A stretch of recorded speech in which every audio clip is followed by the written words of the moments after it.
Hello my dear students. Now I will discuss about the network analysis, and in that case we have to first of all understand the step to analyze IC circuit. There are three steps particularly here.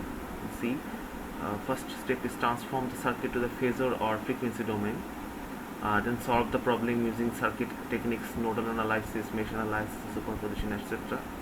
Then transform the resulting phasor to the time domain. So there are three basic steps, and first steps, these three steps has to be completed while we are doing the solution of network analysis. Now let's go on to the mesh analysis. We have already seen how to solve the mesh analysis. There are the three steps. There are three key points.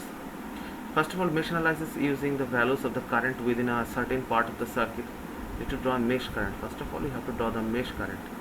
Then mesh current's direction must be in clockwise direction, and then we have to apply Kirchhoff's voltage law.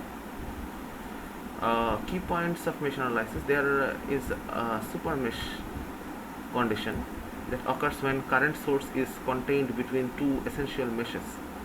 This leads to one equation that incorporates two mesh currents, and in dependent sources current and voltage source that depends on the voltage or current of another element in the circuit that we know as the dependent sources, and they should be treated like an independent source in mesh analysis.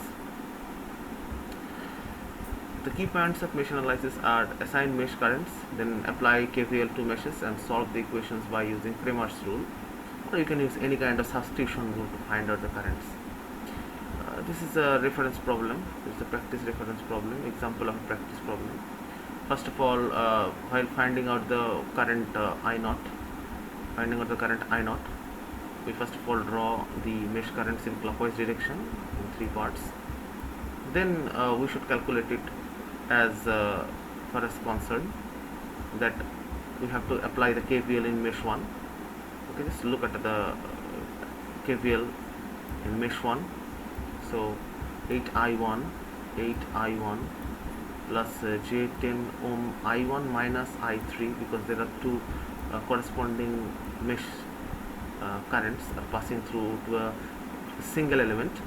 Then that will be J minus J2 ohm into I1 minus I2. Then you just calculate it, and finally finding out the first equation is substitute, just making the I1, I2 and I3 separately, just calculate it. Okay, and similarly you can find out the mesh 2, applying KVL to mesh 2.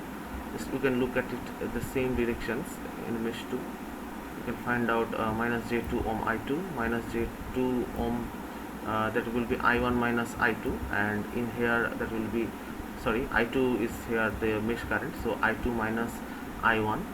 Then again here you can see I2 minus I3, and here only I2, and here is just an source, independent source, and you can finding out the second equation.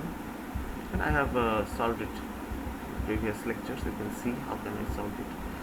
And in the third mesh you can see, easily see the third mesh, there is only one current source, so I3 is equal to 5 ampere.